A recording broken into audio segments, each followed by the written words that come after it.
Welcome to another edition of Champion Brief's video topic analysis. I'm Daniel Shatzkin, and today I'm joined with one of our writers, Nethmin Liyanage, to discuss the January-February topic, Resolve the Appropriation of Outer Space by Private Entities is Unjust. When reading the topic, there are many things that jump out to me, but the first is, what's outer space? What is outer space? So with that, we'll throw it over to Nethmin to start discussing kind of the topic. Yeah, for sure. Thank you. So the first thing when discussing any topic, in my opinion, that you should do is figure out topicality. So what that entails is first cutting some good cards for each definition in the topic or phrase in the topic that needs to be defined. For example, the phrase appropriation of outer space is defined even if somewhat loosely by the Outer Space Treaty. So that's a good place to start when you're looking for a definition of that phrase. Similarly, private entities. There are questions on this topic about what consists of a private entity, i.e. are things like Amazon private entities if they receive kickbacks or tax breaks from the government, or does a private entity entail something that's solely functional on its own outside of like government privileges? So those are both questions that need to be answered in terms of topicality. And then in general, when you're cutting topicality cards, it's always wise to cut cards that have different interpretations of the same words or phrases, because that allows you to read a topicality shell against an affirmative, even if you think in your heart of hearts that it's topical. It allows you to read a T-shell against the affirmative, which means that you have something to read, even if the AF is new or the AF is unfamiliar. So cutting bidirectional topicality shells is really good because then you're guaranteed to have at least one shell that every AF you hit violates. Even if you don't read topicality every round, I don't think frivolous T is the best model of debate. You still have something to read in a round where you're really in a pinch, and it's between reading a topicality shell or like reading a dissat that straight up doesn't link. So the next thing to answer is the question of what does it mean to be unjust? So obviously we'll have the traditional interpretation of the resolution, which is just sort of value and criterion, and things that fall under that criterion meet their definition of justice, things that are outside of that criterion don't meet their definition of justice. But for most debaters on the circuit, that's likely not the approach they're going to take. So most debaters on the circuit are reading some kind of plan text that bans, eliminates, removes, reduces some portion of private space appropriation, private space exploration, space mining, space colonization, space travel, space tourism, all of those things. So the topic makes itself a lot more broad and vague than I think it intended to be, just because the word unjust doesn't create a verb phrase or an actor or a suggested course of action. So debaters are pretty much just interpreting this however they want. And as we know, debaters like to rush to the margins. So that's topicality. And with that, let's talk about a few trends that I've seen on the topic so far. So for context, I judged at the College Prep Invitational this past weekend. So that's where most of my experience or interpretation of the trends of the topic comes from. So first, there's the argument of space debris. This is an argument that can be read on both sides. And in general, almost every argument on this topic is going to be able to be read in some fashion on both sides of the topic. So space debris refers to kind of the materials that are created that float around in outer space as a result of rocket launches or trips to the International Space Station or explorer probes that are sent out or things that are sent out to photograph or collect samples almost always leave behind some kind of debris. And that's what this argument is talking about. On the affirmative, there are arguments often extrapolated to extinction about how if we keep just letting random people launch rockets into space, we're eventually going to have space debris that causes some kind of catastrophic collision, whether that collision is like tearing apart the International Space Station or a collision with an asteroid that ends up disastrously, or a collision with something else entirely. So that's the affirmative interpretation of space debris. On the negative, there are a few arguments about how there are private entities that are launching programs to clean up space debris, so this can be read on both sides. Next is the argument of rare earth minerals or asteroid mining. And this is another good bidirectional argument. On the affirmative, there are arguments about how there will be resource wars if we allow for private companies to continue looking for resources or asteroids to mine off of, or there are arguments about how two countries will send private entities on their behalf, and that will lead to war between two countries. On the negative, the disadvantage is framed as private entities being the key internal link to us having outer space resources, and private entity exploration being necessary for continuing to supply rare earth minerals that are necessary for things like production of technology. For example, your cell phone probably has minerals in it that are mined from the finite resource on Earth. And then the last argument that I want to talk about for trends in the topic is climate. So in light of Jeff Bezos and his little trip to space, there have been a lot of articles written about the climate impact of rocket launches. And it's really huge. It's something like 10,000 American Airlines planes for one rocket launch or something like that. It's really, really big. So people are talking about the long-term climate implications of this. Obviously, like just Jeff Bezos doing it is bad, but what if we kind of universalize this model, at least for the hyper rich, right? If Blue Origin's doing it like once a day and SpaceX is doing it like once a day, and there's still all of the government sanctioned stuff as well, then that's probably going to be a lot of climate impact. So the climate argument on the affirmative is just like, hey, why are we letting billionaires launch rockets and like sell tickets to the highest bidder when it's destroying the environment for everyone else? And on the negative, there is like something of an inverse argument, or at least a defensive argument about how like Blue Origin uses fuel that doesn't emit carbon, but that fuel is made from fossil fuels, so that's probably not the greatest either. Or arguments about how like resources discovered in space could help to combat climate change.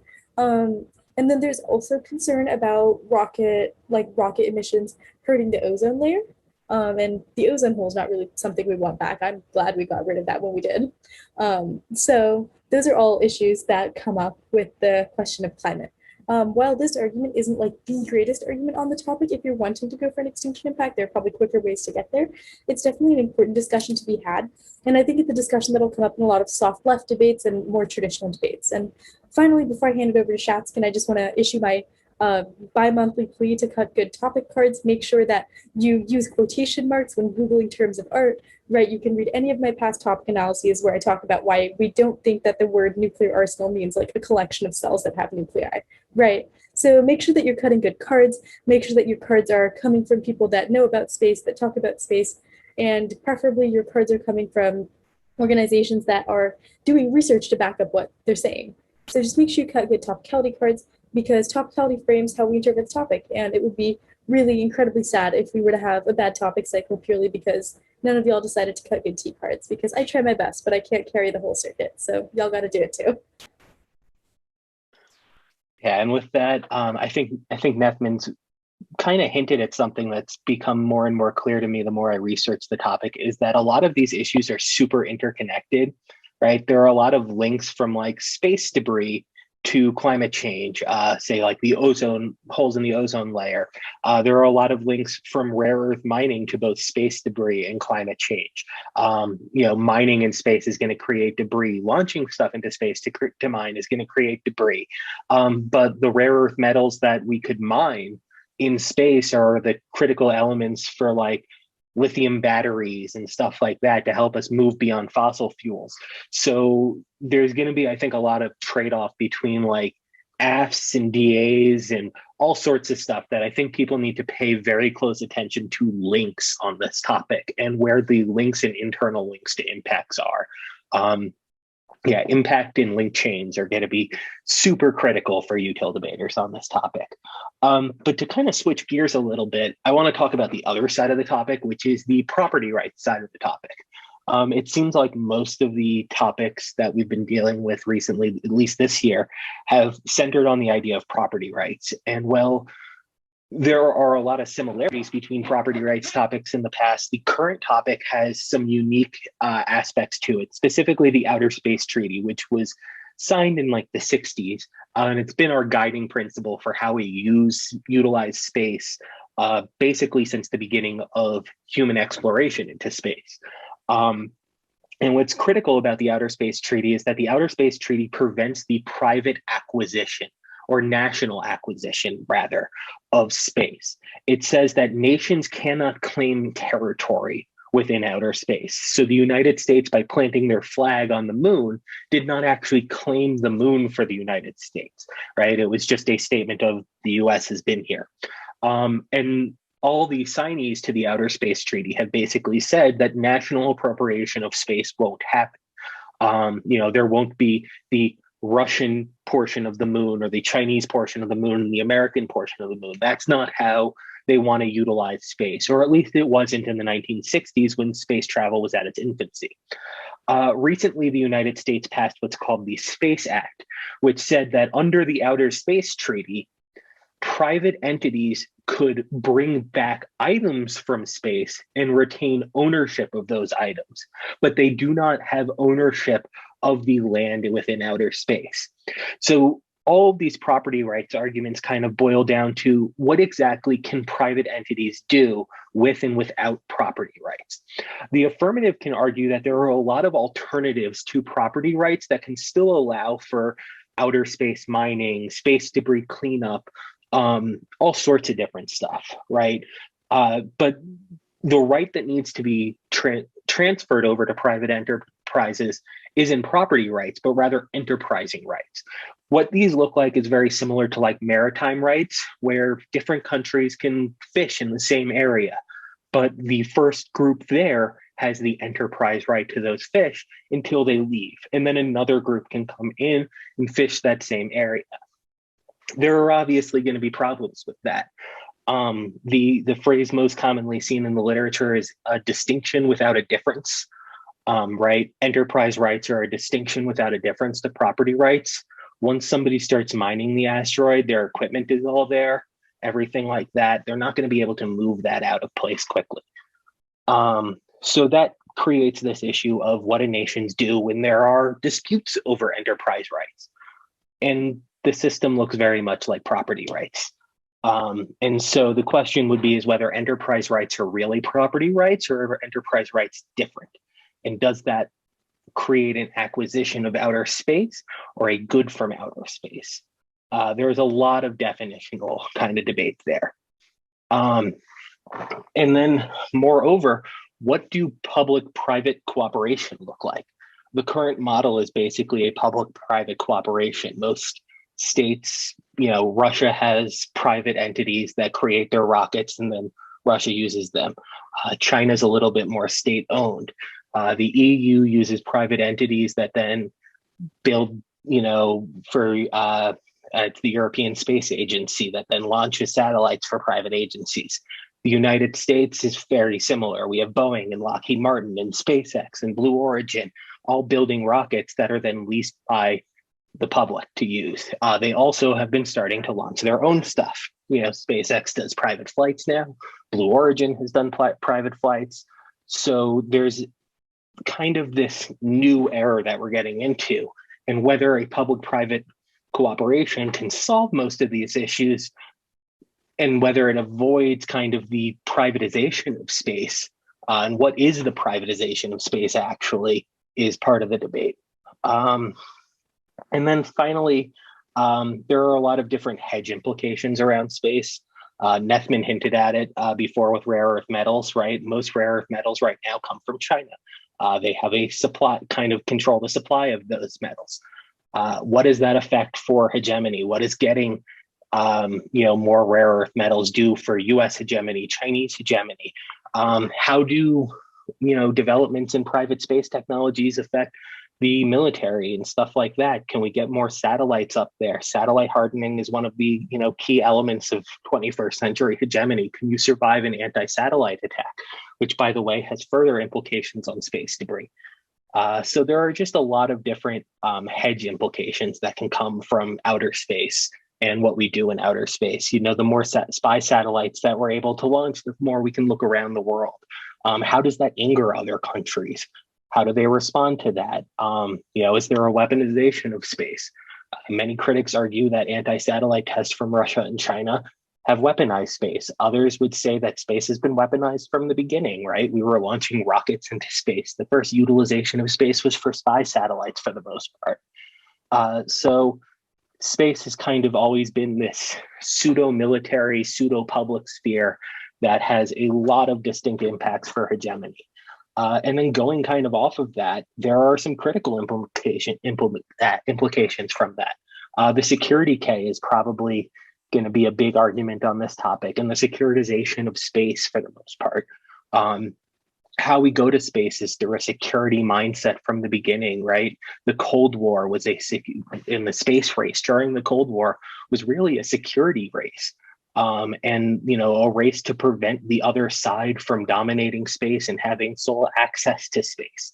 And so space has always kind of had a security logic against it. What happens when two countries have competing mineral claims, right, on the same asteroid? How does securitization affect all of that? And that probably leads into some of those impacts of war and stuff that Nethmin was talking about mineral claims. So there are a lot of different impacts there. Security K is probably the least critical of the Ks that can be run on this topic. But speaking of Ks, Nethmin is one of our resident K experts. Nethmin, do you have any K ideas on this topic? Yeah, sure. I wouldn't consider myself a resident K expert, more of just someone who provides musings at request.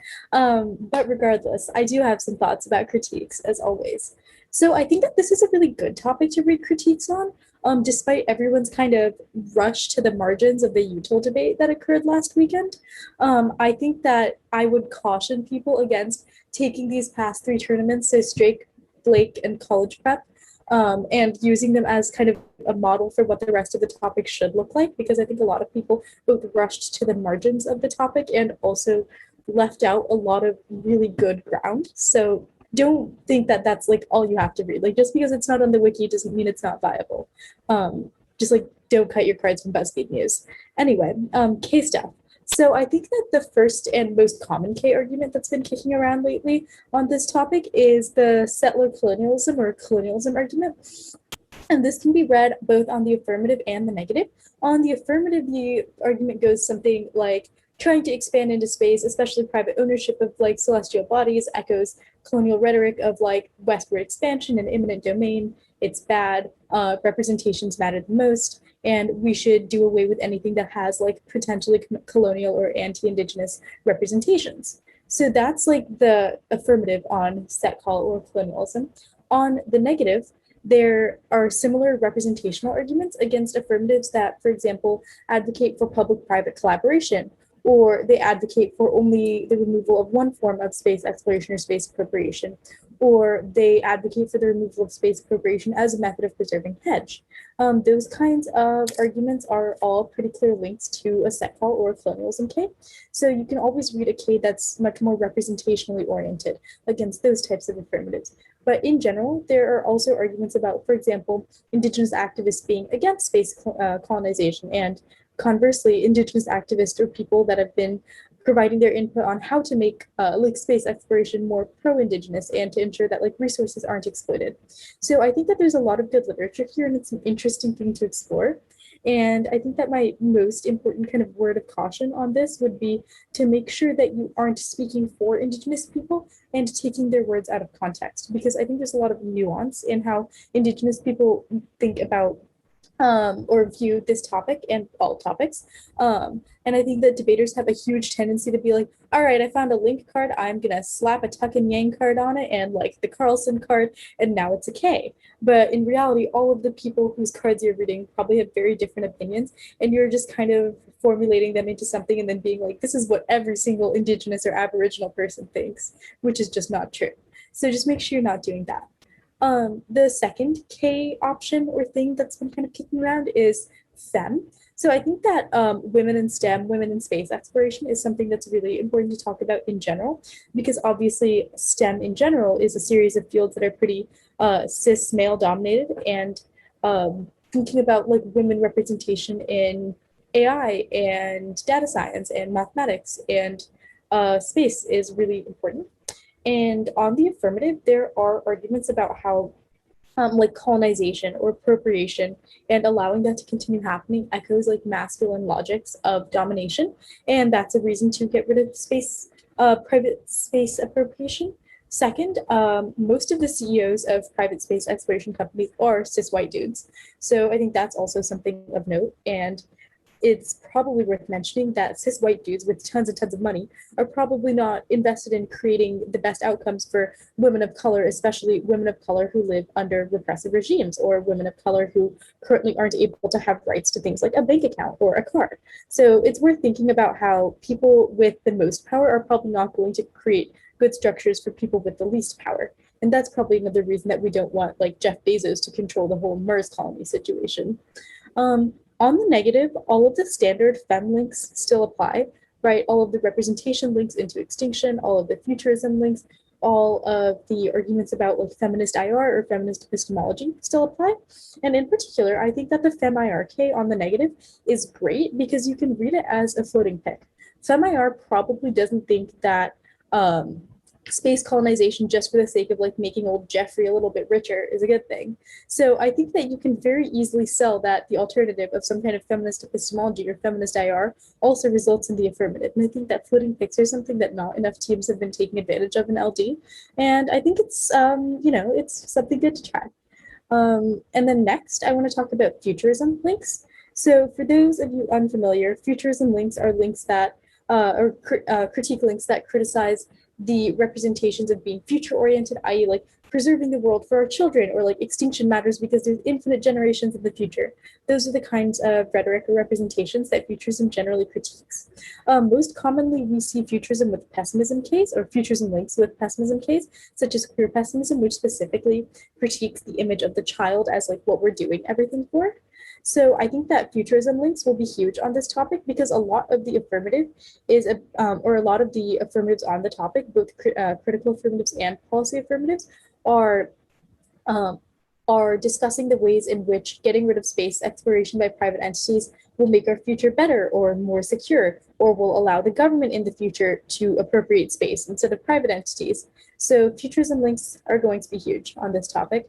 And you can— I just want to comment on that really quick, Nethmin. I think futurism is also something that there are a lot of positive futurist arguments that deal with identity politics also that can be run on this topic that are going to be, I think, good arguments for affirmatives who are looking to go a little critical. And there's obviously a clash in the literature there between, the pessimistic arguments and some of those futurist arguments. But it's not just to say that going to space itself is futurist. There are also some like psychological arguments that talk about how futurism affects the perception of the self and stuff like that I think a lot of people are going to find if they explore the topic further. But you are 100% right that there's definitely futurist negs on this topic that are going to be like really solid links to it. Yeah. And after futurism, the last K that I wanted to talk about is the good old-fashioned cap K. So the cap K has always existed. It will continue to exist. And I think that the cap K is a great thing to read on both sides of this topic. On the affirmative, you can obviously very easily read like a soft left anti-capitalist act, right? You're curtailing the power of Blue Origin and SpaceX, which is at least somewhat anti-capitalist, even if you're not getting rid of all of capitalism. There's really good articles written about why anti-capitalism isn't a question of getting rid of all of capitalism, but a question of mitigating harmful symptoms or getting rid of portions of like capitalist expenditure. So you can very easily frame the app as like a anti-cap, take Jeff's rights away kind of thing. And I think that, most people would be open to hearing a critique of Jeff Bezos. So the cap app on this topic will be pretty solid, but similarly, the negative will be equally solid because a lot of the big stick policy affirmatives are still advocating for things that are pretty capitalist, right? Like public-private collaboration to mine asteroids so that we can sell rare earth minerals so that we can make more iPhones is probably still pretty capitalist. So a lot of the affirmatives like hedge representations, war representations, like vote for our ass so that we stop US-Russia war, seems like you can find cap links there. So the cap K will be a pretty solid option on the negative as well. Just make sure that when you are cutting the cap K, your alternative actually resolves the links and impacts of your critique. Because too often I see negatives that read like links and impacts that are about how like capitalism causes people to be impoverished or capitalism causes people to not be able to afford their medication. And then the alternative is like, so we should in the academy engage in anti-capitalist thinking. But that definitely doesn't solve for the material impacts that capitalism creates, right? Like a few people who have access to the academy thinking about anti-capitalism definitely doesn't solve it. So just make sure that your alternative solves for the links and impacts of your critique. And this is a good tip in general. Like your alt should always solve your K. It's not specific to capitalism. Any K you read, make sure that your alternative is good. And that usually means that you are going to need to cut new alternative cards every once in a while. And maybe think about the alternative in the context of the topic instead of just reading the same card that like your granddad cut when they did policy. Here, new alternative cards need to be cut. Shucks. So I think that's a pretty good rundown of some of the arguments that we're going to be hearing on the topic. You have any like general reminders for the people out there today, Nethmin? Yes, for the people out there today, for the people who are going to watch this in the future, yes. So first, there's been a pretty abysmal trend in the circuit of just cutting bad evidence and then being happy about cutting bad evidence. Like I didn't think that I'd ever get to a point in my adult life where I'd be saying things like, no, cutting cards properly is really important. Like people should still lose for miscutting cards and like inserting the word not into a card when the author is making the opposite implication. So this is just everyone's friendly neighborhood reminder that ethics still matter, which means don't power tag your cards. Make sure you have a full MLA citation at a minimum. Make sure that you're not cutting cards in the middle of paragraphs. Make sure you're not omitting sentences by just like adding an ellipse or like an and. Make sure that you are underlining full sentences and then just highlighting the bits that you want to read. Make sure that you have the article accessible if your opponent wants to see more context for the evidence, specifically if it's paywalled. If not, they can just go to theguardian.com. Right. So make sure that you're doing all of those things so that your evidence is like at least decently ethical and decently provides a good academic context for what you're doing. Basically, my bright line is if you would feel kind of sus handing it in an essay in your AP Lit class, it probably means that you're being kind of sus in debate too. Like if someone who's actually grading you is going to call you out on it, then chances are someone who's judging you in a debate round will either call you out on it or will secretly be really unhappy with what they're witnessing. So let's all just set good standards for evidence. It's honestly easier to cut good cards than it is to cut bad cards because it takes active work to lie about your card, whereas to just like cut the card as it is takes much less work. So let's have good evidence ethics. It's not cool to cut bad cards, and everyone is sad when you cut bad cards. Thank you for coming to my TED Talk. Yeah, evidence ethics has definitely taken a slide. I think in recent years, the online debate has kind of, I think, allowed it to happen a little bit more. Another thing I've noticed is util appears to be everything, and it's not. Util, I've seen it in probably 90% of the rounds that I've judged this year. It's been a util round. Even when the AF doesn't read util, somehow the AF concedes to util in the 1AR most times. And I would just remind debaters, don't do that. When you construct your 1ACs as non-util AFs, you are generally making an AF that doesn't have good util offense. When you're reading a structural violence AF, yes, it may have util offense, but it won't have competitive util offense to an extinction claim. It just won't. You need to be more defensive kind of about your own standards in the round and kind of and not just cede to this util debate because it's easier. Framework debates are actually an enjoyable debate to judge when you really hear a good round about how we should be evaluating this topic. Right? Remember, that's what framework really is how do we evaluate the statement in the topic? If everybody is reading justice and everybody is defending a util framework, eventually the topic gets stale. There are a lot of justifications for property rights out there that are competing justifications for property rights for and against that debaters can read. There are competing justifications even under structural violence versus util. Under a Kantian perspective, why does Kant say property rights are a good thing versus some of the util impacts of the AF? Is the topic really asking us about a util question when it doesn't give us an actor like a government, or is it really asking a more philosophical question? I would say this topic is asking a pure philosophical question, and so if you want to have really a good strategic case on both the AF and the neg, have a philosophical justification for whether or not there should be property rights in outer space, and get away from this util debate. What is just isn't about what is util. Maybe what is utilitarian. There is no actor to define justice, so what is the best interpretation of justice? What's the best way to determine justice? Rawls is not a utilitarian. Rawls would probably say the majority should be harmed if the least well-off are inordinately harmed by something. All sorts of stuff like that. There's just too many debates that go down to util that you shouldn't. That I would just like to remind the community to, hey, explore something outside of util debates. Yes, for sure. I think that there were a lot of util debates in the past weekend where we saw the JanFab topic first debated, but it doesn't need to be the only direction that you go. And to add on to that, make sure that you're adapting to the pool at the tournament that you're at. For example, the judges at like Durham are probably going to have very different preferences than the judges at Harvard Westlake that same weekend. So just make sure that you're not like, I have all this util prep, I only have util prep, I'm going to Durham, because that could lead you to an unfortunate discovery mid tournament. Um, the next thing I wanted to talk about is regarding prep, and will help you to be less of a util debater, and it's advantage counter plans. So if you read my TA for this topic, it's pretty much just me talking about how much I love advantage counter plans and me lamenting the days when people would read advantage counter plans and now those gone. But anyway, you should read advantage counterplans. So for those of you who are unfamiliar, an advantage counterplan is a counterplan that solves for a substantial portion of or all of the affirmative's advantage area or offense. So this differs from a lot of counterplans on the topic or on most topics in that a lot of people kind of stick to the topic when they're cutting counterplans.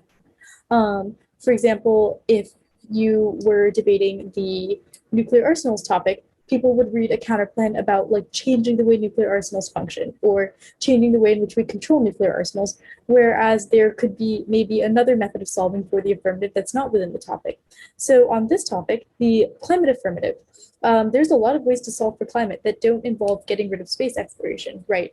Like, for example, endorsing a more robust version of the Green New Deal, or that one like ocean micro bubbles counterplan that makes a resurgence every once in a while, or an advantage counterplan about an amendment to the Paris Agreement to increase the amount of things that countries are doing to mitigate their emissions, or cap and trade, or carbon tax. These are all examples of things that you can do to solve climate change that don't involve doing the text of the affirmative or really anything in the realm of the text of the affirmative. So just make sure that you are thinking about alternative ways of solving impacts. And the great thing about advantage counterplans is that once you cut a counterplan that's like, we should do a carbon tax, you can reach it against every single climate act you hit in your career until the US does a carbon tax, which probably won't happen in your career. So you're good. You're good. So cut advantage counterplans, they're like evergreen back files that you can have forever and ever and pass on to your children. And also, advantage counterplans mean that you are probably going to take the affirmative at least a little bit by surprise because there aren't too many advantage counterplans that are kind of just the norm in the LG circuit. So if you just take the time to cut a set of like 5 advantage counterplans against the 5 most common advantage areas on the topic, you will be able to surprise quite a few affirmatives, especially in important rounds. And along with advantage counterplans, part of the reason why advantage counterplans are just so overpowered right now, and students who win debates with like massive skill disparities just by reading advantage counterplans are because people don't have theory prepped against them. So I think that just like interpretation advantage counterplans are bad is probably not a great theory shell to read. Like I don't think it's like good for debate, but if you want to read it, then read it. But the point of me bringing this up is to mention that you should cut some kind of theoretical objection to multi-plank advantage counterplans, i.e. counterplans that are like, if we smush all of these 7 policy actions together, we will solve the affirmative and avoid a tiny risk of the hedge disad. Right, like that's a negative strategy that's a lot harder to combat if you don't have multi-plank theory prep, because you're functionally debating against 7 advocacies that could all be kicked at any time. So make sure that you have multi-plank theory prepped for sure, and then maybe some kind of theoretical objection to advantage counterplans if you feel like you're not prepared to debate against them. And then just prep out advantage counterplans in general. Make sure you know why your solvency is good / better than alternative options. Because right now people just don't know how to answer advantage counterplans. And it makes me sad when debaters lose debates that they didn't need to lose just because they're like, oh, I've never seen this before. I don't know what to do. I guess I'll just lose. So just make sure that you're preparing yourself against advantage counterplans. And I think a huge part of that is multi-plank theory. And to further what Nethmin just said, I think one of the reasons advantage counterplans aren't happening as much right now in debate is a lot of people lost while running advantage counterplans because they didn't read a net benefit with the advantage counterplan. If you don't read a net benefit with an advantage counterplan, there's no reason why an AF can't permit. And it becomes really easy to just read a perm to the net or to the counterplan. You need to read a really good, unique net benefit disad. So a hedge disad on a climate DA is really solid. Like, if you're reading a climate change disad and you're going to put like hedge or security, or I'm sorry, if you're reading a climate AF and you're a neg and you read a climate advantage counter plan, give me something that is not anywhere in the AF. Give me a DA that has no impact at all connected to the AF, and read a hedge DA, read a nuke war scenario that you can avoid. Read a mining DA, an impact to asteroid, or asteroid attacks or something like that says that we need private space to avoid an asteroid strike or something like that. Read something that is completely outside of the affirmative as your net benefit DA that's got a good solid link, obviously, to the AF, but has no connection to the AF impact chain whatsoever, so that the AFs can't come back and say, well, actually, we solved this too, or like the perm should solve for that. Make sure that there is no possible way that your advantage counter plan can link to the net benefit, right? If you still do something that would link to preventing an asteroid strike, you're gonna hit your impact too. So your net benefits need to be totally clean from your advantage counter plans. And that's where writing a good advantage counter plan text is important. Making sure that your advantage counter plan text is incredibly specific to what you want to do, and also just reading specific solvency for that counter plan text. There are so many times where advantage counter plans have solvency that's kind of adjacent to what the counter plan text is, but not actually the counter plan text. And that's a good theory argument against advantage counter plans, right? Advantage counter plans need a specific solvency advocate. The solvency advocate can't be saying like something adjacent to the counter plan would solve. The solvency advocate needs to say the counter plan itself will solve. And I think that's something that goes for all counter plans, but specifically for advantage counter plans, always make sure you have a really good solvency advocate. That's for plans too. There's been a lack of solvency advocates lately. Make sure when you read a plan, your plan is somewhere in the literature supported, and not just a generic statement of the resolution. There should probably be a specific statement that is your plan. And with that, unless you have any other advice, Nethmin? Yeah, I think that we've covered a good amount of the actual topic. So I guess let's end with some concluding thoughts. So here are my kind of thoughts on where this topic slash debate community is going. First, be nice to your judges, including judges that you get that you don't necessarily want. I think I've talked about this before, but if you make the conscious choice to attend like a smaller tournament or a tournament without prefs or a finals bid, then you need to acknowledge that the person in the back of the room is 9 times out of 10 not going to be your ordinal one at Greenhill unless you bribe them to also be at the tournament, right? So just make sure that you are being kind to whoever's evaluating your round. I think that there's room for like questions in the post round and like asking how a decision was rendered, but that does not by any means give you the right to like dehumanize them or treat them really, really badly or be unkind to them. Because at the end of the day, they chose to take time out of their day to come and evaluate your debate. Parent judges are never paid. The most payment I've seen a parent judge get is like a wet sandwich. So like parent judges are not paid, and people who judge at smaller tournaments generally do so as favors to our friends or to help the tournament director out or to diversify the pool. So just make sure that you're being kind to everyone, not just at smaller tournaments. Even if at an octaves bid you get a decision you don't like, which would still be nice. So just make sure that you're not engaging in this current trend of like absolutely bashing and demeaning judges for a decision that they've rendered. Even if you don't like a decision, at the end of the day, it seems like not the correct thing to just like become a horrible person over. So that's tip number one. Second is do your prep early. There are so many times where I've seen people like read a disad that isn't true, like reading infrastructure after infrastructure has passed, just because they didn't take the time or didn't have the time to Google like, hey, what's up with that infrastructure bill? And they didn't realize it had already occurred.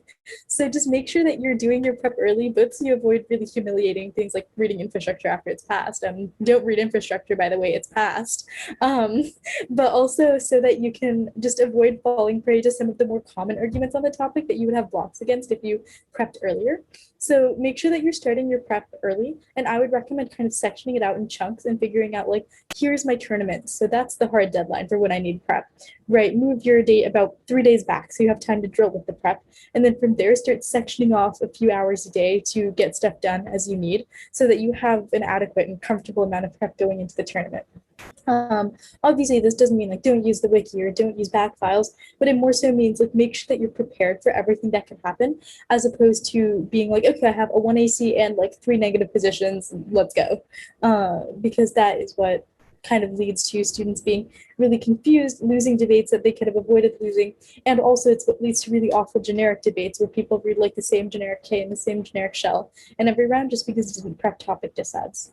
And the last thing from me, as always, is good luck and have fun. Debate is here for you to enjoy. You're not here at debate because it's like some kind of court mandated sentence and you like have to be here for 4 years. You're here because you decided that you at least somewhat like the activity. And if you're watching a TA of your own volition, you probably really like the activity. So have fun. Make sure that you're doing things to take care of yourself, getting enough sleep, drinking water, eating food during tournaments, and just generally doing things to make the tournament experience enjoyable. Don't let anyone convince you that debate is supposed to be like this endless slog of like unenjoyable activities. It's meant to be fun. So make sure that you're having fun, and as long as you're not hurting other people or making their experience not fun, then you do you. Couldn't say it better myself. Sleep is prep, everybody. So yeah, I guess for all of us here at Champions Brief, thank you for watching. We wish you a happy new year. And I'm Daniel Shatzkin, and for Nethmin Liyanage, I say thank you.